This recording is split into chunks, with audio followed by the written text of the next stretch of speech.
Hi there, it's Megan with the Pamphleteer, and today I'm joined.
All right, guys, welcome to the Pamphleteer office hours. This is our second episode. Got a good show planned for you today.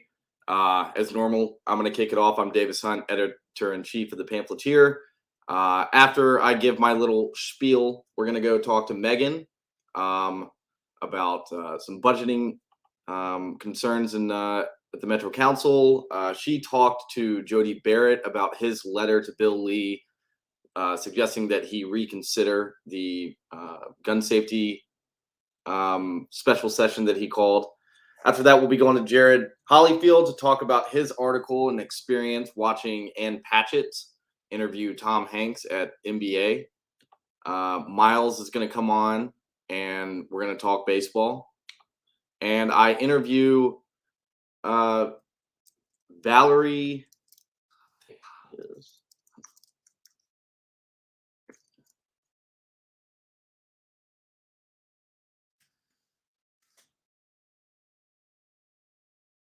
I interview Valerie Durham of the Freedom Fest, which is in Memphis this year. They got a ton of very high quality speakers there, including Mike Rowe, Art Laffer will be there, Afro Man, a wide variety of things. They got a little film festival. We'll learn about that. So my kind of axe to grind this week has been with transit. I went to a mayoral forum on Wednesday night put on by Walk Bike Nashville, the Civic Design Center, and a couple of other nonprofits that are concerned with issues of livability and transit stuff. These concerns are, when the bus runs, how do we make housing more affordable, etc. A lot of very active energy around that in local politics. It attracts a particular type of person.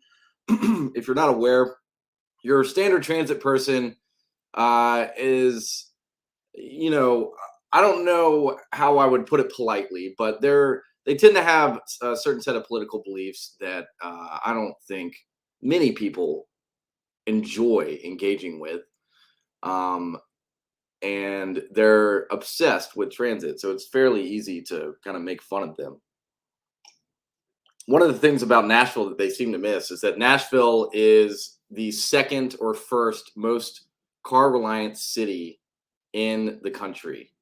Depending on where you look for that, there's many ways to analyze that. It's average commute distance, car ownership rates, percentage of citizens that commute via car. 90% of Nashvillians commute to work via car. I'm sure that's not surprising for any of you that live here. How would you get to work any other way? You can't take the bus. That's just not feasible for 99% of us. There is 1% of the city that purportedly takes the bus to work, and I bet all of them are on the Metro Council or they were at the mayoral forum where they were discussing this stuff. And transit concerns take up a lot of oxygen in local political debates. There's, there was talk about allocating a dedicated fund for transit, which right now it comes out of the Metro General Fund. The advocates want there to be a specific fund set aside for transit to manage transit, help grow the bus lines. I'm realizing that my banner is still running. We are live. And the reason that I talk about this fairly frequently is because the people that approach this from we need to densify Nashville, make transit capabilities more robust, etc., tend to paper over the fact that the city is simply not constructed this way. I mentioned this in an article, in a column, I guess, I wrote Thursday about how I lived in Los Angeles and San Francisco for brief periods of time, enough time without a car, to be able to get a sense of what living in a city reliant on transit was like. And Los Angeles, as many of you probably know, is just a sprawling suburb. It's a nightmare. The best thing that ever happened to me was leaving that city. But the transit system there is, people use it, more so than here, I'd say. But it's a nightmare to get around. It's a giant city. It just doesn't work as well. You pretty much have to have a car in Los Angeles. That's just a fact. Of course, there are people that don't. There are people that live downtown, maybe people that live in Echo Park, etc., that don't have cars and can get away with it. But if you want to be functional and mobile, you have to have a car. San Francisco, where I also lived, you don't have to have a car. You can get around just fine. The transit system out there is pretty robust. But San Francisco is also, the Bay Area is a peninsula, and you have all the various regions stacked one on top of the other, with the Caltrain running down the east side of the peninsula towards the bay, and a nice grid extending towards the ocean on the other side, with multiple transit options. You got buses and you got the BART. I'm not going to speak to the degrading of the city in general, but it's set up to accommodate a pretty robust transit system that's useful for people. And Nashville is more similar to Los Angeles than it is to San Francisco. The city is basically a big spoke and wheel. The city hub sits in the center down by the river. 440 goes around it. You have all this network of roads that do a similar loop around the city: Woodmont, White Bridge, Thompson Lane, etc. Well, that's just one road. It changes name 3 times, which, something worth considering why that is. And then you have the big throughways towards the center of the city. A transit system simply would be very impractical with that setup. I could see a transit system working between the urban corridors downtown, maybe between Germantown and Sobro, maybe between these denser parts of town going to other dense parts of town. But for most of us, I mean, I could, if I lived in Nashville without a car, I'd be functionally handicapped. I wouldn't be able to go lunch appointments. I wouldn't be able to do anything. You can't do anything without a car here. And that we've got this community of rabid transit activists in the most driving city in the country. I mean, it's insane. It's insane. I don't know if they know what they're up against. I kind of want to know. So 90% of people commute to work via car. I wonder what would be a satisfactory percentage that would commute via bus to satisfy these people. Is it 100%? Is that what they want? Probably, right? They like nice even numbers. It's not like they're going to be satisfied with 70% of people driving cars. They want probably 0% of people driving cars. That would be the ultimate goal of all this. And I mentioned briefly on Thursday about how a more sane approach to transit might be to take into account the fact that many people commute from outside the city into Nashville from surrounding counties, Williamson, Rutherford, Murray County, Robertson County, etc. Um, Only one candidate at the forum on Wednesday brought up the Mayor's Caucus, which is a group of mayors in Middle Tennessee that coordinate on stuff. It's a fairly inactive body, from what I understand. But Heidi Campbell actually brought up that to make a transit plan work for the region, because it's important to emphasize that and not for the city, you would have to coordinate with surrounding mayors. A transit plan that works for the city is kind of like that Freddie O'Connell probably outlines. Like Freddie O'Connell and his buddies just want to ride the bus to Starbucks and maybe get a city bike at Shelby Bottoms and go for a stroll. It's lifestyle wise, I guess that's nice if that's your thing, but it's not a way to make the city more functional. And what needs to be taken into account is that people commute into the city from outside of the city. Nashville is not just Davidson County. It is very much intermingling with surrounding counties, and any transit plan that ignores that fact is destined to fail and will probably just suck up tax dollars. And I mean, is there anything that you can do short of probably not, to be honest with you? The transit activists on the council are pretty rabid. They're ideologues. They're not really, I don't think you could pay them to have them vote against transit. I honestly don't think that. They're religious zealots. And would you even notice if they started putting more money into transit? Probably not. You probably wouldn't notice. Like, let's be real. Anyway, I'm tired of talking about transit. Been thinking about it all week. I'm going to bring Megan up here. We got a couple of things to discuss. Speaking of the Metro budget, we're going to be talking about that. Let's go ahead and bring Megan up. Hey, Megan. Hello. All right. Well, let's talk the Metro budget. They outlined that in Tuesday's council meeting. Correct? Yeah, so I just want to briefly touch on what happened, or at least this meeting. So in this part of the budget, we have a proposed budget from the mayor. Then it goes to council. And actually, there's two different types of budgets here that you'll hear people talk about. There's the capital improvements budget, which is like an item by item allocation of specific funds, like that are more long-term investments. And then there's the general the general budget that we're used to talking about. So I don't want people to get confused about those two things, because you do hear different conversations about there's yes, it's one budget season, but they are separate. So we have those suggestions from the mayor's office. The council can make changes to the budget, but they have to get this done very quickly. This happens every year. They have to take the proposed budget from the mayor, look it over. They take input from the community. They try to make some changes that they want to get done, and they have to get this done specifically for the general budget. They have to get this done by June 30th, so before July 1st, because that's when the new budget kicks in. So that is why we see everything kind of shut down and it all be focused on the budget around this time of the year. So that's what we had. It was our second time listening to. It was our second reading of the budget. This reading has a hearing, so we heard from the locals, which is what makes this the crazy Metro City Council meeting about the budget, because you hear from everybody who shows up. What did you hear from people in the community? What were they concerned with? So as there's still frustration that's rolling over from the Titan Stadium deal. So obviously people are feeling pinched, especially a lot of the city workers, teachers, sewer and water workers, just Metro government workers, feeling that they're not making a living wage, that they can't actually work and live here in the city. And we saw this happen last year.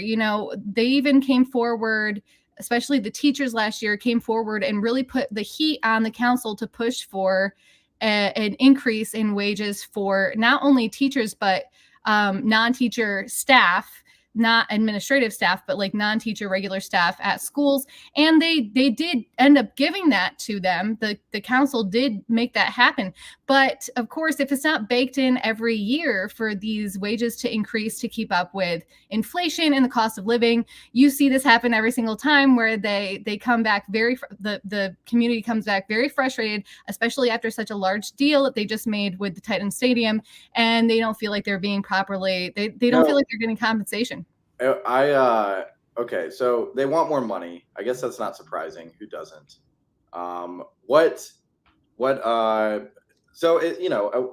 Any other concerns aside from that? Like, are people concerned about how the city is spending money? I imagine that resentment around the Titans deal is probably just people feeling gouged and I don't know. It's like the city has turned away from them, so they're going to the council meetings to get attention. Certainly, I think the most surprising thing that we saw, besides the normal people that we hear during these budget meetings, was a coalition. Then I think it was the Nashville's People's Budget Coalition. A bunch of them came forward. I hadn't seen anybody really come forward with this coalition before, but I could be mistaken. They could be new. They could be a conglomerate of a bunch of different things coming together. But they really started to push for what makes what I would call like a new round of defund the police. We saw some increases in pay, especially because they're going to be staffing up this new precinct over here in Davidson with police. So we've seen some increases, as always, with the amount of money being allocated to MNPD. But a lot of these people who came forward, who are with this coalition, were pushing hard against this increase in budgeting. They don't want it to go to the police. They want it to go to things like housing and libraries and education. And to be honest with you, some of it was absolutely ridiculous. We heard some people talking about how police are a danger to the safety of communities because during COVID they didn't wear masks. We heard that, but then you also heard the the other claims that, you know, the policing isn't what keeps people from doing bad things. It's actually having a well-rounded community, having like affordable living, having education, and there's a balance between the two of these things. So it was interesting to see that kind of thread of defund the police come back forward. I can't believe the defund the police people are still around. I kind of thought that played out. It's especially right now, it's interesting, and they're using statistics that I will be trying to put together and look at a little bit more extensively, but they're using statistics based off of really a police force that in this city are specifically asked not to make arrests on certain things. You know, we have a DA who asks the DA is who prosecutes, allows the things to get prosecuted. And so if you know anything about police, they won't arrest people for things that won't get prosecuted because your DA is not going to prosecute those things. So it was interesting to hear them make certain takeaways from statistics based off the fact that A, we're very understaffed as far as the police department goes. B, the way that they're enforcing the law would have to be looked at a little bit closer for them to be drawing these types of correlations. So I'll be looking into that. Great. Okay. So another thing that happened was Jody Barrett filed a letter requesting that Bill Lee reconsider his gun safety special session in August. And early on Thursday morning that happened. And you talked to Jody, and we have a recording of that. Yeah, let's watch that really quickly. He sat down with us yesterday to just give us an insight as to why he released it now. So I'm gonna put up that video and take us down. With Representative Jody Barrett. He represents the 69th district. Let's invite him on here for a second. Hi there. How are you doing, sir? I'm doing very well. Thank you for having me. So we wanted to get on here real quick and ask you about this letter that you just sent to the governor, basically asking him to deeply consider this choice to call special session specifically about public safety following what happened with Covenant. So do you want to give us a little bit of information about what it is, why you decided to send this letter out there now? Sure. Well, of course, I think you're aware that there have been several letters already put out there. Chairman Faison put something out there about the investigation with the Covenant shooting. and the need to get that information in our hands before we are really asked to fully consider what it is that's the right plan of action going forward. And then my friend Brian Ritchie also sent a letter out asking the governor to reconsider and abandon this plan to have a special session. The main reason for me writing my letter and sending it is to speak on behalf of the people in my district. Since I've been home from session in Nashville, I've been making the rounds, going and doing legislative reviews, talking to all three of my county GOP bodies, as well as other groups throughout the counties. And almost unanimously across the board, the feedback has been negative when it comes up about this special session, and particularly with any effort to do a red flag law. So, whether it's emails or phone calls or running into people in the grocery store or talking to them in church or going to these political meetings where people are actually engaged and paying attention, the feedback in my district anyway is vastly different than I think the information that the governor's getting where he is. And so I just felt it was necessary for me to let him know that there's a broader conversation that needs to be had across the state. And I don't think that can happen appropriately in a 3 or 4 day special session. Sure.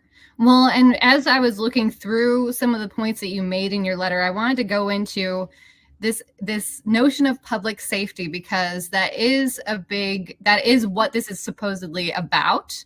Of course, you can clearly recall how you felt after General Assembly, how tensions were so high and how dangerous it was, even just going in and out and just in your regular lives surrounding the General Assembly and all that contention. So how do you feel about the public safety of going into this special session when we know there will be more protests going forward? I think I put something in the letter about it being ironic that we would have a special session called for the purpose of dealing with public safety that was probably going to put public safety at risk. We saw a rapid, and I've got to give him credit, successful astroturfing campaign that happened almost immediately after the shooting.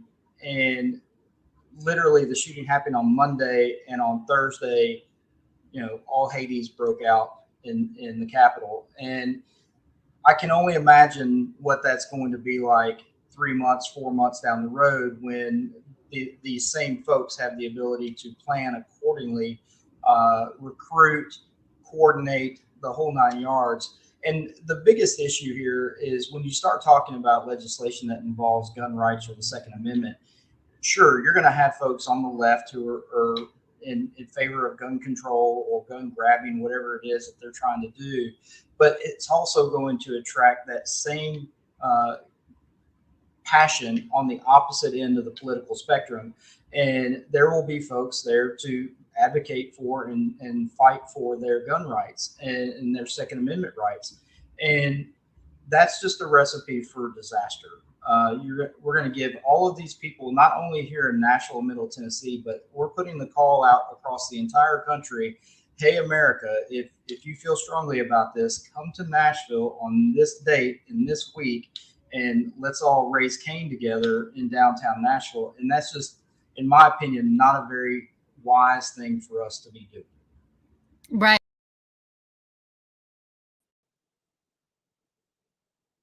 All right. Well, that was Jody Barrett. I'm going to bring Megan back up here. All right. So what do you think is going to happen with this? Is he going around trying to get signatures for the letter? I think that he is not the last one who's going to be putting this forward. He did mention Brian Ritchie doing it before. Of course, Brian also was the one who voted to expel Justin Jones as a favor to Justin Jones so that it would highlight and increase his profile politically. So interesting that he also has called to cancel. Of course, Barrett said that he is not calling it particularly to cancel, but to ask the governor to deeply consider this and consider the ramifications of this. Of course, from his constituents, he has a lot of it sounds like he has a lot of pro Second Amendment constituents. So it sounds like he would not be in favor of voting in favor for any gun laws. Of course, I think that, well, there's a couple things to touch on here, but one, I did not really directly ask him about any of his feelings about Cameron Sexton. Of course, it's come out recently that Cameron Sexton is, sorry guys, I have allergies and my eye is leaking. Cameron Sexton, oh no. Cameron Sexton came out, and I actually had verified this, and I think that might be the source that people are using for verification, but from the clerk's office, one of the red flag laws that was brought forward late, so a late filed bill that was brought forward during session, needs three votes of yes from the committee for it to go before in general session before the rest of the legislature. And it turns out that Cameron Sexton was the one of the two that voted to put forward a red flag law. Leader Lamberth voted against it, so we never saw it. So now we have this special session coming forward, and Gotcha. yeah. So well, it's what's interesting about that proposed red flag law, and we've talked about this in the newsletter. That if you're not subscribed to, you must subscribe. Here, I'm going to put up the banner. I love this little thing. Sign up for the newsletter. Anyway, is that the law that they're proposing is based on a law that's already on the books that applies in instances of domestic violence. Right. But let's not get into that. The last thing I wanted to just mention was the fact that during the Metro City Council meeting this week, we did briefly get some nominations for this new entertainment commission that they created for downtown Nashville. And on the list was Garth Brooks. And interestingly, we've seen him involved in public policy downtown here in Nashville quite a bit lately. He came out in support, like full support of the new stadium, of course, which, depending on who you're talking to, could. I wonder who emailed him and asked him to come out and give that statement. Huh? I wonder who emailed him and asked him to get that statement. I mean, yeah, he definitely put out a very, probably the mayor, but who knows? That's speculation. But then he also came forward before he opened his bar downtown and helped MMPD and NDOT create this hub for traffic calming and to observe the traffic that's going on downtown. So it's interesting that now he's going to possibly be on the Nashville the new music, television, and film and entertainment board. So we'll see what happens with that. Well, great. Megan, thanks so much. Again, guys, if you're not subscribed to our newsletter, you must do that. Megan runs the Nashville section. So this is where a lot of the stuff that we discussed today has been printed throughout the week. We elaborate on it here. But if you want to get a drip feed of that throughout the week, the best place to do that is at the website, and you go click the sign up button and you put in your email. That's how this thing works. All right, Megan. If you have any tips, please email me as well. You can find that. You can send tips via carrier pigeon. You can follow on Twitter. I have a link. If you guys ever have any tips, let me know. Hey, put your Twitter up there under your name. Oh, I should do that for the future. Next time I'll do that. Next time. All right. Well, I'm gonna kick you off. Okay. And move along. All right. Well, next up, we got Jared Hollyfield. Jared was on, I think, Tuesday. No, this was 2 weeks ago. Sorry. 2 weeks ago, there was an event where Tom Hanks came to NBA to promote his new novel. Jared's going to tell us all about that. He sat down with Ann Patchett, who we love. Jared, thanks for joining me. So you went to this interview with Tom Hanks and Ann Patchett, and it kind of surprised you. You wrote a great piece on it.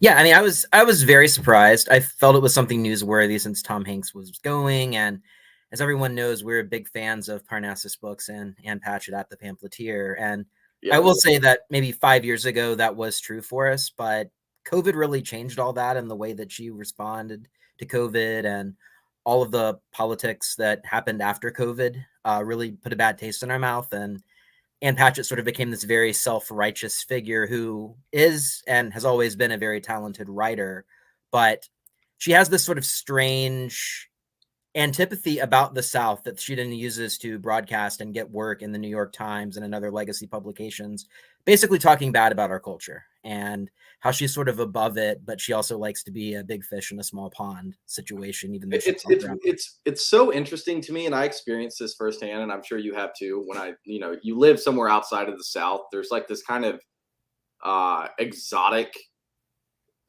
dimension to being from the South, because people on the coast generally, unless they have ties to the region, do not travel here. So they kind of like fetishize it in a weird way. Like, I think they romanticize this idea of the South, and it like Ann Patchett like cashes in on that, I think. Oh gosh, yes. I mean, it's ridiculous. If you've read anything that she's written in the New York Times, which I'm bringing that up because of Tom Hanks's editorial in the New York Times from 2 years ago about the Tulsa Race Massacre, where he wrote it, good intentions abounded in it, but then people from NPR were like, you should give money and make more movies about African Americans, and then there was this whole sort of rabbit hole of, okay, well, if he did that, then he would still be the white guy, and what do we do? And again, it comes to its logical conclusion, but Patchett really has kind of exploited the South in that position and still does. I mean, she brings her famous friends here and kind of owns the literary scene of Nashville. And this was kind of, I think, a big get for Parnassus and for her, to the point that it had to be held somewhere bigger than her store or even the downtown library. And that's where NBA came in. But yeah. Yeah. Well, I mean, in the article you mentioned about how Tom Hanks is one of those people who's so famous and well known that you kind of like, he feels just embedded in the culture. It's not like he's not in the headlines, but his presence is, you know what I'm saying? Like when someone's been in the public eye for so long, and so in his case, I think kind of positively, they kind of just disappear almost. And like during the interview, it sounded like he was just kind of unwilling to do the bit, to play the part of the celebrity and like give the fancy stories about being on the set with Steven Spielberg and whatever. Like he was kind of like a little averse to revealing that side of him, right?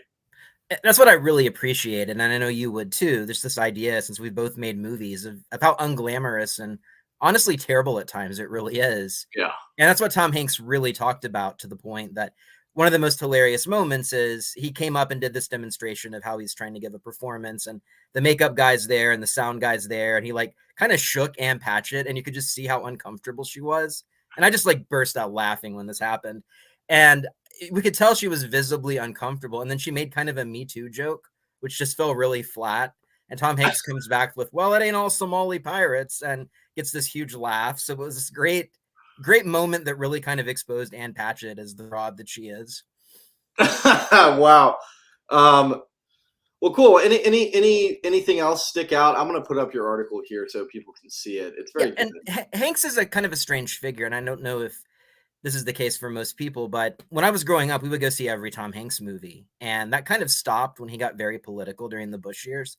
My parents would go to every single one, no matter whether it was good, bad, and different, and they just don't go see his movies anymore. And he has had kind of a career decline and been ever more desperate chasing these roles, which is what I talk about in the article. And yeah, he's an A-list celebrity, but he's not the same kind of A-list celebrity as Denzel Washington or Tom Cruise.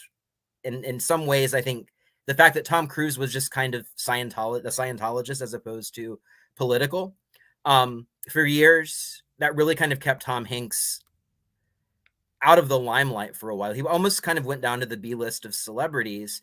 And I think a lot of celebrities, especially as the left has swung so far left, you see this with Matt Damon and Ben Affleck. They come back with a movie like Air that's kind of this almost throwback to this 90s type of movie that's trying to cater to all demographics. It's not woke. It just has characters who happen to be Black in a story that happens to be about race, but isn't like awful about it and in your face about it.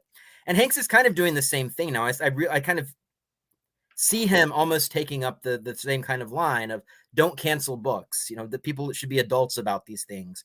We shouldn't go and re-edit old movies. He's had these statements now that almost sound more like Ben Shapiro than Tom Hanks in 2005. Yeah, I imagine it gets pretty tiring for a guy like Hanks who's he's proven himself. He's got nothing to prove. Just to be hemmed in like that, even at that. I want to read the opening paragraph of your article just because I think it's awesome and really sets the scene. Parking is a shit show. The woman in the black cocktail dress bellowed into her speakerphone as she made the 3-block walk to Montgomery Bell Academy. Her heels dented front yards while she balanced her phone and D&G bag. I had to admit, she wasn't wrong. At least 2,000 other locals had come to see Tom Hanks in conversation with local literary celebrity Ann Patchett about his debut novel, The Making of Another Major Motion Picture Masterpiece. May 11th event, blah, blah, blah. What's this book about? So it's about this decade-spanning story of this crew that comes together to make a superhero movie. And it's about the drama. It's about the backstories of all of these different characters. What I have read of it, and I've not had a chance to read the whole thing yet, but it is very well done. Tom Hanks wrote the book. He did not ghostwrite the book. And honestly, like, this kind of won me over to Tom Hanks again. I mean, even in his more recent performances, I was just kind of like, yeah, A Man Called Otto was a very bland movie. He was the worst part of Elvis, but I'm kind of excited to see what Tom Hanks does next. I'm almost seeing the sort of Tom Hanks renaissance coming up. Interesting. Thomasance. Yeah, Thomasance. Great. Great way to put that. All right. Well, here's his book, folks. If you're looking at our screen. Jared, anything else you want to add?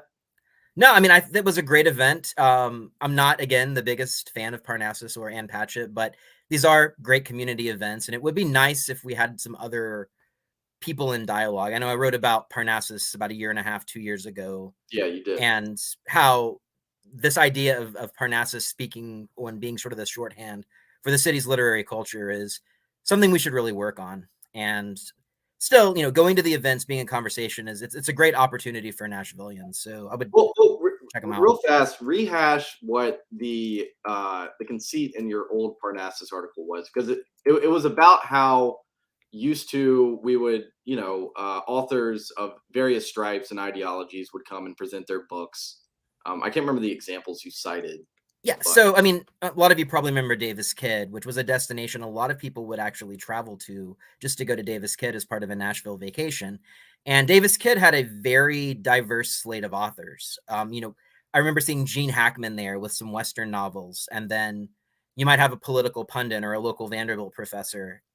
And they didn't really ever, cherry pick. If somebody had a book and they were going to promote that book and it was published, there would be a forum there. You could buy different sets of books there. We have probably more authors living in the city of Nashville than especially any other city of Nashville's size, when you factor in Ben Shapiro and Tomi Lahren and well, I don't think Ben Shapiro lives here, just to pick a bone there. That's true. Yeah. But I mean, Walsh, Knowles, all of these best-selling authors live here, but none of those are ever invited to go to Parnassus. And Parnassus has sort of commandeered the literary shorthand. So, I mean, if you go to Parnassus, you're going to have all these events from one political side of the aisle. I mean, I remember going in there, and I talk about it in the article, the day of the Women's March when Trump was, inaugurated. It was right after in protest. And, Ann Patchett gives this huge speech in the middle of this reading.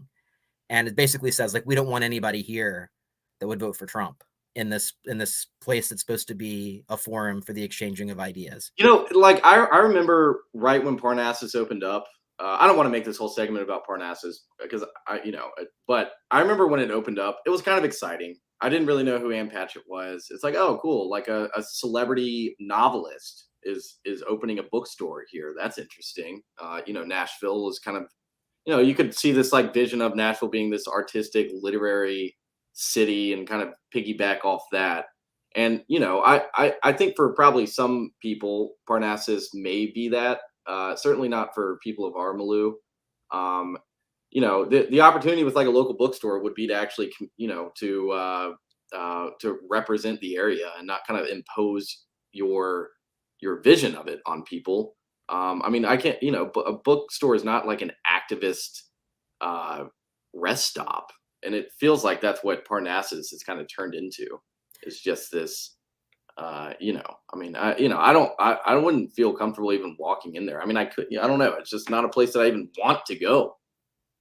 I've not been, even with the autographed books. Like I'll buy them at Books A Million because that's kind of the big thing. Patchett's friends will autograph books, but you can get them other places. And I kind of like, I feel joy whenever I do that, to be quite honest. I just get them from Books A Million. I just have this awful reading, just stacking up books that I'll never read. And I just buy them off Amazon. They make it too easy. I need to fix that. Anyway, Jared, great talking to you. Thanks for coming on. If you haven't read it, make sure to check out Jared's article. You can find it on our website.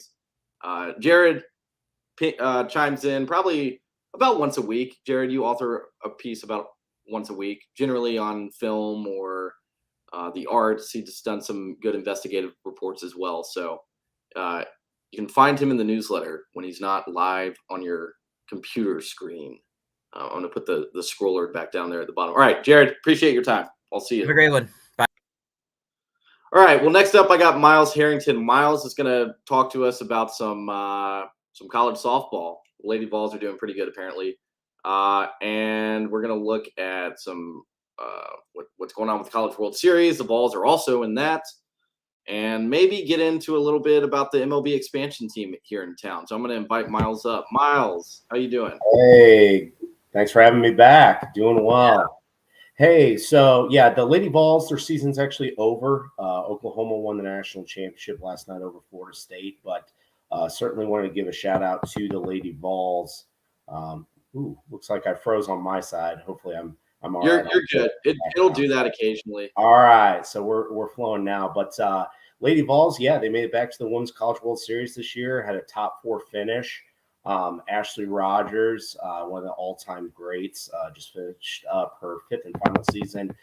Just this morning was named the National Fast Pitch Coach Association National Pitcher of the Year. That's kind of a mouthful there. Hold on. The national. Say that again. Say it again. National Fast Pitch Coaches Association National Pitcher of the Year. Nice. So in other words, that's a huge accolade. She's the first ball in history to ever win that. But having a student athlete win an award such as that, National Pitcher of the Year, had an ERA sub 1, had a suppressive opponent batting average of like 130. This woman was out of her mind. So It's going to be a bit of a rebuilding year for them next year, at least from the mound. They bring back some firepower on the offense. So they'll still be elite. But everyone's looking up to Oklahoma on the softball side. But we're all very proud of the Lady Vols, what they accomplished this year, having a top 4 finish. It's going to be something to see how they develop in the offseason and going into next year. But on the other side then, as I spoke about in my article a few weeks ago, Vandy was sliding downhill. They turned it around, won the SEC championship, but then decided to bow out early, kind of as we had projected. But the baseballs, the Tennessee men's baseball team, they stayed hot. They bowed out early in the SEC tournament, but they caught fire and even caught the attention of one Taylor Swift, apparently. Rumors going around that she was dating their third baseman. Obviously, it was a joke, but the guy lit it up against Clemson, had a huge a home run against them in the 9th inning to win a huge game or take them in the extra. Oh, and there was a rumor that she was dating the third baseman for the Big Yes, yeah. So 10 years her junior, but Zane Denton, the guy, really hasn't been playing all that well, but he's hit clutch home runs the last few games. And there was a joke going around in like their inter-team group me that the coach was saying like, "Oh, I heard you were out with Taylor Swift last night. You all dating now?" And then that found its way on the internet and went viral. It's funny. Yeah. Well, let's talk about the Nashville Stars, the MLB expansion team. I'm gonna pull up the website they've got set up for them. It's been a while since we've heard like an update on the progress of them trying to get this team moved here. And frankly, where would they put the stadium?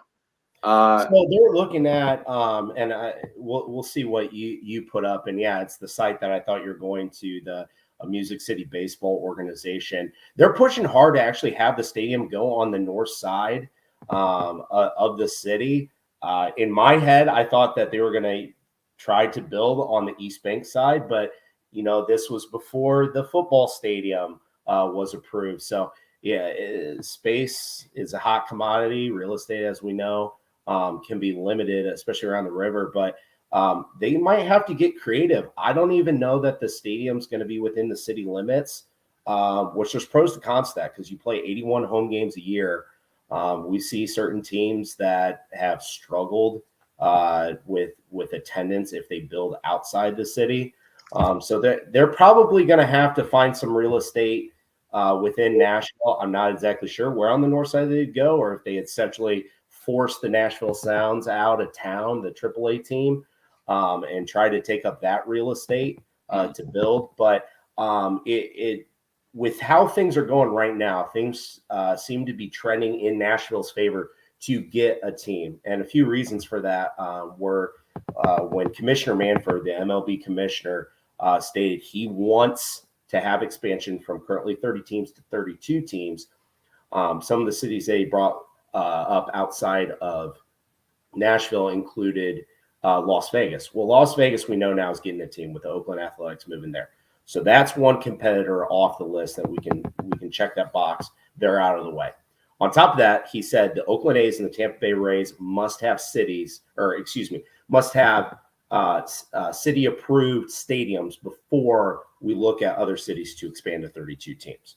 Well, now, of course, the Oakland A's, we know, are moving to Vegas. They've got that stadium, that real estate lined up off the strip. So that's 1 and 2 right there. Now we're looking at the Tampa Bay Rays, who are closing in on a deal with the city of Tampa to get a stadium done there. Once that is done, now we progress to that expansion from 30 to 32 teams. Nashville's up there. You got cities like Charlotte, Quebec. I don't know. Been there, done that. I don't really see them getting an expansion team. Other cities like Salt Lake City are on there, and even a Portland. Say what we will about the city of Portland. They love their pro teams. I think Portland is definitely a contender. In all honesty, to get a team, even as that city goes downhill. But I unequivocally believe that in the next 5 years, by 2028, the Nashville Stars will be playing pro baseball. That'll be wild. Hey, this is kind of related, but are you aware of like stadium density in a city? We've got the soccer stadium, we've got the Titan Stadium, we got the Pret, we got Bridgestone, and we've got the Sounds, and it's all within a fairly small area. Yeah, it definitely is. Are there other cities that come to mind that have that kind of density with sports stadiums? I was trying to that's one of those things. There's so many pro stadiums. I'd have to go one by one through it. But a city that comes to mind that is not this way, that used to be that way, is Atlanta. Yeah. Atlanta used to be that way, but now the Braves decided to move to the north side of the city. And they tried to build up really that professional park or theme. Another one that comes to mind that actually has done what you're talking of is Cleveland. They don't have pro hockey, but they do have that sports, I like to say sports center. And that was a city that I visited 2017. And I was kind of blown away. Cleveland's a lot better city than most people give it credit for. And that sports center or district, if you will, was really nice. They had Progressive Field, formerly Jacobs Field, where the now Guardians, Cleveland Indians, play. Quicken Loans Arena right there, and then the Brown Stadium not far right off. Are you familiar with that Mark Twain quote? There's only 3 American cities: San Francisco, New Orleans, and New York, and everywhere else is Cleveland. I've never been to. First time I've heard that one. I need to follow up on that one and get a little context. I've never been to Cleveland, but I don't know. I think about that a lot. I don't think New Orleans is really well. I mean, it's still got character, but it does feel like it's fallen out of cultural prominence. And New York, I don't think ever will. But San Francisco is also kind of heading that direction. It feels like. Anyway, total aside. It definitely is, but to your point there, Davis, it's what are the hot cities in the United States right now? What are the states and cities that people are fleeing to? You think of a city like Austin, Texas as well. They might be a dark horse to get one of those 2 new MLB teams. They don't have a pro sports franchise at all, do they? Just soccer, just Austin FC right now, and they're doing extremely well. They're not even one of the best teams, but their attendance is doing very well. And Austin, I like to think of as Nashville light. I mean, the atmosphere there, kind of the culture there is very similar. Another interesting thing that I saw is Messi just signed with the Miami club, which means that he'll be coming to Nashville at some point, right? He will. And what's really interesting, I saw a stat the other day. Before he signed, the average ticket for Miami FC, $29. Now $477. Are you serious? So I am dead serious. That's insane. Yeah, I mean, he is arguably the greatest player of all time in the sport of soccer. And now you got him coming to the United States, kind of like what you had with David Beckham almost 10 years ago out in LA. Attendance just shot up throughout the roof. The publicity was great for the MLS. And now him, hey, if you want to buy me tickets to Nashville SC game where he's playing, I'd be happy to go with you. Yeah, you heard that here first, folks. Include me in that too, Miles. We'll go together. Free, All right. Hopefully free of charge from one of our generous audience members. Well, Yeah.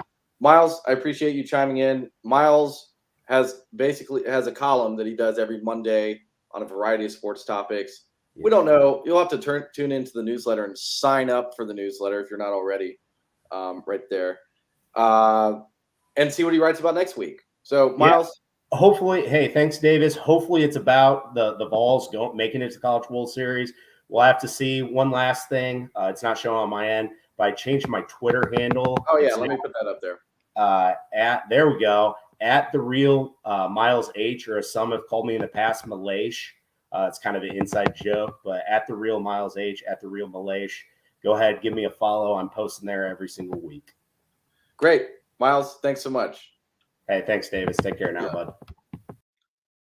All right. Well, that was Miles Harrington, as I mentioned, our sports columnist. Well, now, yesterday, I talked to Valerie Durham, who is the executive director of the Freedom Fest. Freedom Fest is basically a libertarian cultural festival. They've got a variety. Here, I'll pull up the website real fast. They've got a variety of pretty interesting speakers talking about various dimensions of freedom. We get into this in our conversation. But let me show you before we start, just so you know what to expect here. How do I share my screen, pull it up, click share? See, you can't have silence on a live stream. You got to just fill the noise. That's what I was doing there, narrating. So as you see, Mike Rowe, Dirty Jobs guy, Matt Taibbi, New York Times bestselling author, journalist. He's the guy that did all the Twitter expose with Elon Musk on Twitter. He's well respected, one of the better journalists around, I would say. Michael Schellenberger, who I love, who talks a lot about issues with environmental policy. Steve Forbes of Forbes magazine. Afro Man, who's running for president, apparently. Didn't know that. Doug Stanhope, comedian, probably recognize him from maybe something on Comedy Central. I feel like there was a show he was on. Tulsi Gabbard. Tulsi always shows up at these things. Always. She was at the Bitcoin conference a couple of weeks ago. I was there. She was there. She must just be following me around. Let's see. What else? Grover Norquist, legendary tax reformer. Grover's got one of those names. You hear it once, it's not going anywhere. Grover Norquist. Art Laffer, Nashville resident.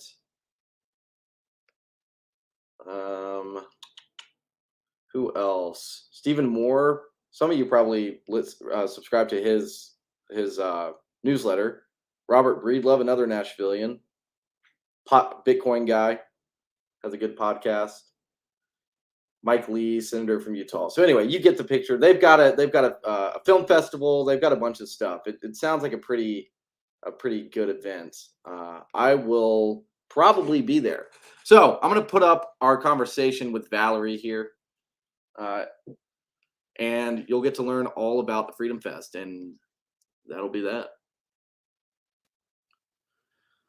All right. Well, I'm here with Valerie Durham. Valerie is the executive director of Freedom Fest. I'm going to bring her up. Freedom Fest was in Nashville, I think, 2 years ago. This year it's in Memphis. So we're going to learn more about Freedom Fest. Hi. Valerie. Yeah, Davis, so nice to be here with the Pamphleteer. I'm excited. Yeah, thanks for joining. Absolutely. As I mentioned, like I think 2 years ago, Freedom Fest was in Nashville. Actually, I think that was LibertyCon. Our good friends at Student for Liberty had their conference there in the stadium, in the baseball stadium, and invited a bunch of students. Had a really great event. We've actually been in Las Vegas since 2007 when we started, and when they shut us down, Governor Sisolak during the pandemic wouldn't let us have our conference in 2020. Governor Nome up in South Dakota said, hey, come on up. We're open in South Dakota. So we went there and we really liked being somewhere else. So Wow. now we flip between Vegas and somewhere else interesting. And Tennessee was on our radar. And we ended up picking Memphis, which I know is a little bit of a drive from Nashville. But we were really intrigued with the history in Memphis and Graceland and all of that. And have been a lot of Liberty events in Nashville. So we were like, let's move a little west and see what Memphis has to offer. But we love Tennessee. We love Tennesseans, and just a fantastic state and a great place to have Freedom Fest. For those that don't know, tell us what is Freedom Fest? Absolutely. So Freedom Fest is a once-a-year conference that celebrates all aspects of liberty and freedom. So we don't just, obviously, political freedom is incredibly important, and we talk about that and address issues around policy and politics. But honestly, freedom affects every part of our lives. So we look at the economics of freedom, your financial freedom, your health freedom. What choices are you making in terms of your health care, your nutrition, your fitness? What are your social and cultural freedoms? How do you get to associate? What's your freedom of expression? What is your artistic freedom? And then we look at issues of business, entrepreneurialism, issues of drug legalization, criminal justice reform, education reform is huge for us. So we look at what is your liberty lifestyle across the board, not just politically, but in so many ways we embrace freedom in all other aspects of our lives. And we talk about all of that at Freedom Fest. Oh yeah, I'm looking at a list of speakers: Mike Rowe, Matt Taibbi. Is that how you say his name? Taibbi, yeah, it's got a little EB in there. Yeah. Michael Schellenberger, who I love. Tulsi Gabbard, Grover Norquist, legend. Art Laffer. I think Stephen Moore. A lot of our viewers are going to be familiar with a lot of those names because I know Art. The Liberty Heroes coming to Freedom Fest. Yeah. So how do you what's kind of the criteria you use for inviting guests? So we really look for thought leaders and experts, again, who can address multiple different issues. The big thing at Freedom Fest is that, there's a lot of political rhetoric out there and a lot of divisiveness. So we look for people who understand liberty principles and are trying to come together in a format of open conversation and civil discourse to have conversations about important issues. And that's why someone like Michael Schellenberger is so important, because he looks at climate change in a really different way. He's not an alarmist, or was, but has kind of toned that back because he saw the human toll and the toll on freedom that some of these climate change regulations were taking. And he said, wait a second here, that doesn't make sense. We can address being good stewards of our planet without penalizing business and penalizing the way human beings live. Let's find a good balance here. So those are the kinds of people we look for: people who have a strong value in freedom, but we also look for people who maybe approach it from a little different way and are willing to have the conversation. We love debates at Freedom Fest, but they're not your typical talking points, yelling at each other kind of thing that you'll see on a lot of media stations. Mm-hmm. We have real substantive conversations, and then let the attendee kind of have their takeaway and see what they learn, see if they change their opinion. Maybe they are more entrenched in what they already know to be true. There's we invite people with free minds, open minds, who want to have real conversations to come to Freedom Fest, whether it's a speaker or attendee or exhibitor. Are you open to having conversations with other people? Yeah. I wonder how much COVID kind of brought out some of these freedom tendencies in various people. I know with Schellenberger in particular, I don't think he was ever super outspoken about COVID policy, but it seemed like he kind of emerged in that time when people were seriously thinking about these things. And I think it disrupted everything, and we all had to think. I mean, look at the impact on school choice, and that's another thing we're doing at Freedom Fest this year. We're looking at Education Day is happening on Saturday. Ed Choice is coming. Corey DeAngelis is coming. Carrie McDonald is coming. A whole host of other real reform leaders in the education movement are going to be there on Saturday. Some of the governors that have been leading the charge in school choice will be there. And that is such an important topic that the pandemic showed everybody some of the absolute craziness in our public school systems, and the fact that school choice is possible and effective. Right. Yeah. I think it brought out not even related to health in particular, but just kind of brought out tendencies. I mean, you either like doubled down on being an authoritarian or kind of went the other direction. Yeah, So, it's true. you guys obviously tend towards the latter. Yes, that is true. That is very true. So there's guests across the spectrum. You have some political guests, some financial guests, creative guests. I see Afro Man. Yeah. Is Afro Man? What's his deal? I haven't. So I saw Afro Man in college at a frat party. Oh my! I know he's been in our world for quite a while, but is still really relevant and talking about in a satirical way in many cases the absolute craziness of government impact on our lives. He does that through the lens of drug legalization and different things. But he's running for president. So really? So he's going to have his campaign there, but he's going to sit down with some of our people from the foundation from the FIRE group, and he's going to talk about some of the impacts that we see around, I think, the higher level philosophy around why it's important to have individual choice in our lives. But he's also we're doing a bunch of pop-up performances. One of the things we like to do at Freedom Fest is explore the arts. So we're going to have live music performances, and Afro Man has agreed to come give a little pop-up performance. I don't know what it's going to be like, but I can't wait to see it. Is FIRE an acronym for financial independence? Or it is, oh my gosh, you're really calling me out right now, and I'm going to get in so much trouble. That's why we do this show. They are an amazing group. I do have to say they are an amazing group that deals with like in education, the right for freedom of expression in education. I see. That's really what they're all about. There's an acronym that would kind of gel with Freedom Fest well, which is financial independence, retire early. Yeah. You are so, that's awesome. But those guys I think keep to the internet. I don't know if they ever go outside. It's the Foundation for Individual Rights and Expression, and they do a lot of work in higher education to make sure that the rights of students and that there's diversity of thought in higher education. But they are the Foundation for Individual Rights and Expression. And I apologize to FIRE for not letting that roll off my tongue, because they are an amazing sponsor and an amazing organization. Well, so is there a particular focus that you guys have emphasized? We just went through kind of the various subjects that you guys deal in. Is there one in particular that sticks out this year? So our theme this year is the soul of liberty.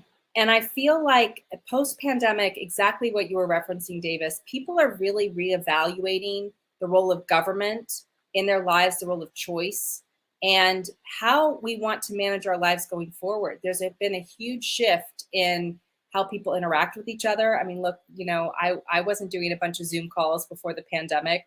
You are in one now. Life has changed as a result of this, and I think there are a lot of people really calculating what level do I have of liberty do I have in my life, and what role do I want it to play. So that is the theme that is running through all of these sessions, and I feel like depending on where you are in your life, and that's what I love about Freedom Fest is no matter who, if you're a business leader, if you're a retiree, if you're a student or young professional. There are different ways that you're looking at liberty, and we're addressing all of those at Freedom Fest. But we're trying to get back to that essence. What is liberty for? What is freedom about? And how does it apply in your life? And we're going to try to address that in all these different ways at Freedom Fest, but getting that crux of what is the soul of liberty all about. Mm-hmm. Is there anything recently that you've identified as kind of, I mean, obviously, like we discussed earlier, COVID was health. It does seem recently that financial freedom has become somewhat of a, with the financial policy of the Federal Reserve being. It's horrendous. And I think people are really feeling the pinch. And that's one thing also that we're really addressing at Freedom Fest. We understand inflation's a problem. We understand that the volatility of the stock market creates opportunity, but it can also be very devastating if you don't navigate it correctly. And that is why we have the Global Financial Summit. It is an investment conference that runs through the entire conference. And it addresses, again, if you're a new investor starting out, if you're a very experienced high net worth, investor, we have different experts and advice for you. So when you come to Freedom Fest, you're going to come away with knowing how to navigate these awful economic policies, both that came out of the pandemic, and we're dealing with the repercussions of all of those payouts that were going out like crazy. I mean, those stipends that came from the government are part of what's causing, well, a huge part of what's causing the inflation now. And the continuing policies of the Biden administration are really impacting our wallet. So that's one reason we infuse Freedom Fest with a lot of knowledge. So if you get yourself to Freedom Fest, you're going to get armed with a lot of great information from a Liberty perspective of how to create wealth, preserve wealth, and move forward in terms of giving yourself financial independence, which is what makes you so much more resilient when it comes to government policies. If you have that resiliency of knowing how to manage your money from a Liberty perspective, you are going to be much safer in your wallet and in your portfolio moving forward. So I definitely recommend anyone who's concerned about finances, come to Freedom Fest and do that whole track, and you will be like, you'll be so thrilled. You know what I mean? That's like just maybe a stage within the festival. Yeah, it's a dedicated room. We also have people on the main stage that talk about investments. We actually kick off the conference Thursday morning with the Global Economic Summit with people like Steve Four and Steve Moore, Barbara Colm from over in Europe. We give a huge overview of where the economics are going and where the opportunities are. And then from there, we go into investment advice on the main stage and in the Global Financial Summit room. And then we follow it up with our exhibit hall, which we call our trade show for Liberty. There's a whole section called the free market. You can literally go in, talk to Bitcoin people, talk to gold dealers, talk to oil and gas people. You can talk to financial services, tax strategies companies. They're all there, and they can actually give you advice. You can work with them. You can partner with them. There are investment opportunities actually in our exhibit hall that are hard to find other places. What about underground? Are there any underground digital publications there? Oh God! Well, maybe I wouldn't know. They probably wouldn't tell me. Well, maybe we have a booth. I'm the man when it comes to Freedom Fest. We might have a booth there. I just haven't told you about it. I was gonna surprise you at the underground. Well, okay, so Memphis, it's in Memphis this year. Yeah. And I think is the idea that on even years you do it in Las Vegas, odd years? Is correct? That Yeah. Yes. So on election years, we're in Vegas, a little bigger venue. A lot of the politicians want to come into Vegas. And then on odd years, we like to go places that are places that maybe, this happened in South Dakota. So many people told us, I've never been to Mount Rushmore. And now I have a reason. I can go to Freedom Fest and go to Mount Rushmore. Similarly, Graceland, Beale Street, Memphis is a place that lots of people have been to Nashville. Not as many people have been to Memphis. And we really felt like the history there, and actually the fact that blues, soul, to a certain extent, gospel, rock and roll, all came from this spontaneous collaboration of people from different backgrounds working together is kind of a manifestation of what we think the free market is to begin with and how society is supposed to be. We don't need to be regulated. We don't need to be forced. We don't need to be indoctrinated into interacting with each other. What we need to do is find where we all have our advantages, what we can contribute, our different talents and resources, and we come together and create something better and larger than ourselves. That's the free market. That's the invisible hand. And that's how so much of the music and the history in Memphis came together. And we really wanted to honor that tradition and history that happens to be there along the Mississippi. I mean, Memphis has a pretty remarkable artistic history that I think goes very unnoticed. I mean, the city, I think has had its issues, but I mean that lineage is it's undefeated. And I've been on Beale Street multiple times now visiting Memphis, and every time I just have the most excellent musical experience. It's just super, super fun. And honestly, it's a little bit too of putting our money where our mouth is. We believe that liberty frees people's lives and makes it better. The free market and capitalism done correctly, not crony capitalism, not lobbyist capitalism, all that stuff, but real free market economics, real choice, real incentivization of people's lives to get better, real educational choice is what liberates people and elevates them and brings families together and allows them to succeed. And we really want to see that. So we wanted to bring Freedom Fest to have these conversations in Memphis and invite the community to come in, have these conversations with us, and just talk about what we really believe in. And I think that's a really exciting opportunity. So, also, sorry, I'm looking at my notes here. Yeah. You guys have a film festival. I have a film background. So oh gosh, the Anthem Film Festival started in 2010. And it is an amazing festival that runs alongside Freedom Fest. You can go to it as its own thing, and there's a pass for that, or you can join Freedom Fest in general, and then the Anthem Film Festival is included. But it's a fully juried film festival where people submit from all over the world films that address issues of choice, accountability, responsibility, individuality. So you don't have to be a Liberty person. There could be someone who just creates a movie that has those themes in it, and we accept them.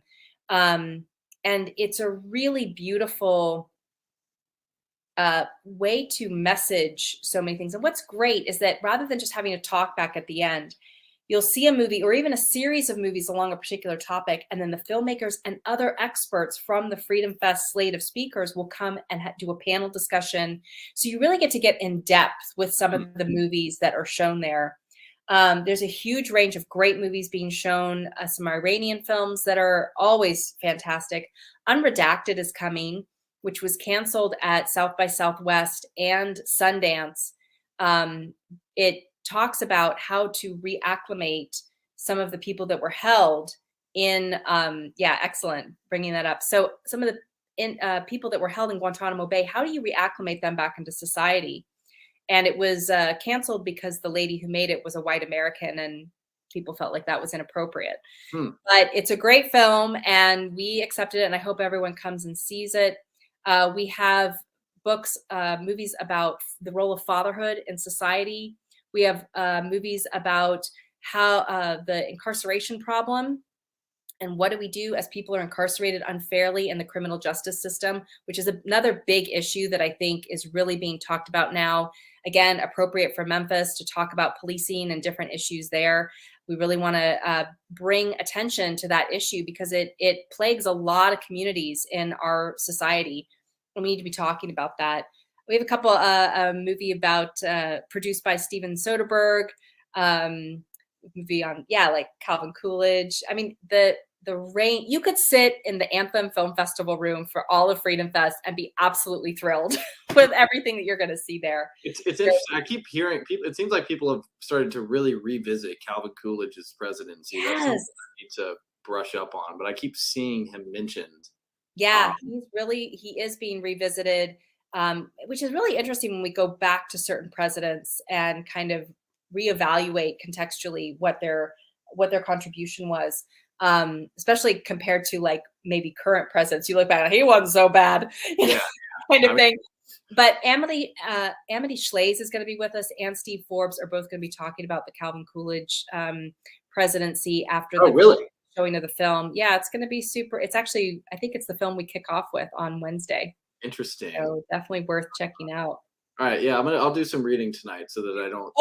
And I don't know if you're also going to bring up, but we also do the Punching Up Comedy Festival. I did not have that in my notes. Tell us. Oh my gosh! So so I have to say, I really feel like the comedians are leading the charge against cancel culture. Before you start, I like the name Punching Up because my main thing is if you're trying to be funny, you never punch down, ever. I mean, that's like the number one thing you don't do is punch. It's an easy shot. Yeah. So anyway, I appreciate that. Thank you. So we are punching up, and it's all, we have a bunch of comedians come. They talk about the value of political satire, expression, the value of being uncensored in your political expression.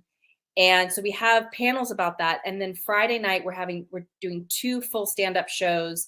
The first one's a little more family friendly for those who don't like, the Lenny Bruce kind of experience.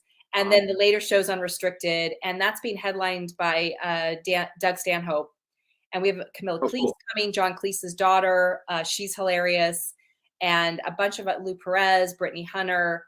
There's just a ton of great comedians. We have like 10, 11, 12 comedians coming between those two shows. And it's going to be phenomenal. You can get a ticket just by itself without coming to Freedom Fest. If you go to that page under program on our website, and you can come to the show by itself. You can come to Freedom Fest and get a ticket and see both, whatever you like to do. But that is going to be fantastic. And between Chris Rock, Dave Chappelle, Bill Burr, now Roseanne Barr has come back out, and she was canceled for something she said. Her new special is "Cancel This." I mean, I really think the comedians are the ones holding the line and saying, we cannot kowtow. The right to offend is important. And being offended is not we got to learn to deal with that, and to talk back, not fight back, but talk back.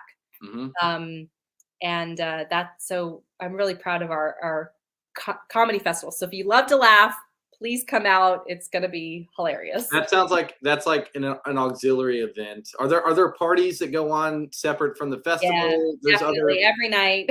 Like some unaffiliated organizations will throw a party, that kind of thing. Yeah, a bunch of our sponsors, like the Libertarian Party of Tennessee, is going to be throwing their own party. Multiple sponsors have receptions, parties. We have a bunch of parties and things that we do. The comedy festival, actually, we're arranging a jam session so that all of our attendees and speakers who are musicians can come do a jam session together on Beale Street, probably Thursday night. We're still working on that. But there's a party going on at Westie's for young professionals Wednesday night. They're doing something over at the Pyramid. I think that's Thursday, up on the balcony. So we love getting into the city and making things happen. But networking is really important. This is not a staid academic conference. We call it Freedom Fest because it's a festival of freedom. It is like everything. We've got artwork, music, comedy, film, financial, and people talking to each other, interacting. You're going to meet people that are interesting, that have like minds. They might have some different perspectives you learn from, but these are going to be your peeps. You know what I mean? Yeah.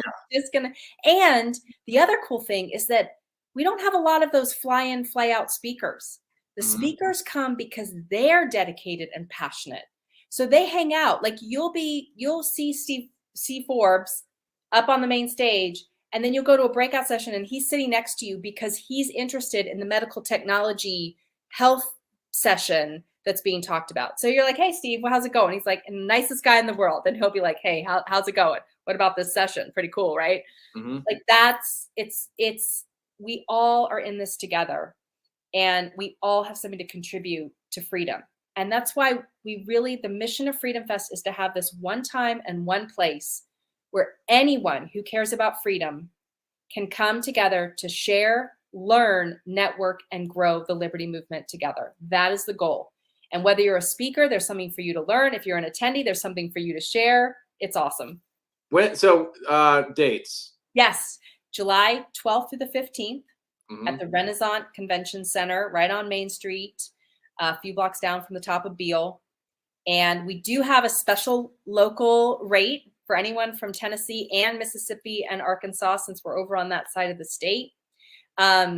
It's a lower rate. We're already giving a discount, but I'm going to give an extra discount to everyone who's listening today. If you go to our website, freedomfest.com, click register now, and click the local rate when it gives you the attendee options. Click local, and at the end, put in local 50, and you'll get an extra $50 off your attendee pass. So just local 50, no spaces, doesn't matter if it's capitalized or not, but LOCAL 50 for an extra $50 off. We would love to see all the people from Tennessee who love freedom and are interested in the entire experience of freedom to come out and check out Freedom Fest while it's in your backyard instead of coming all the way to Vegas or wherever. It's So here. register at freedomfest.com. Yeah. You guys can see that Throw scrolling. that I got so many whiz bang widgets on it. This is a new piece I of love it. software, so I'm just discovering all the cool things. Anyway, yeah, so we got a discount code there. Freedomfest.com is the URL. Yes. Yep. And it's already, and it isn't already, we already reduced the rate for you. So you're getting the absolute best deal that's out there. Well, great. Valerie, it was fun talking to you. Do I get a comp ticket? Absolutely. You better come. Just do interviews from our media row. We call it the free press. I'd love that. Yeah. Yeah. We'll talk about that offline. We'll talk offline. Love to have you there. All right. Well, thanks so much for joining me, and we'll be sure to push readers towards this. Please, would love to see you there. And yeah, thanks so much. Great chatting with you. Have a great day. That was me and Valerie Durham recorded yesterday. I wore the same shirt, you got to keep it just how we do things around here. We're very thorough. Thank you all for tuning in. This is our episode for the day, for the week, I should say.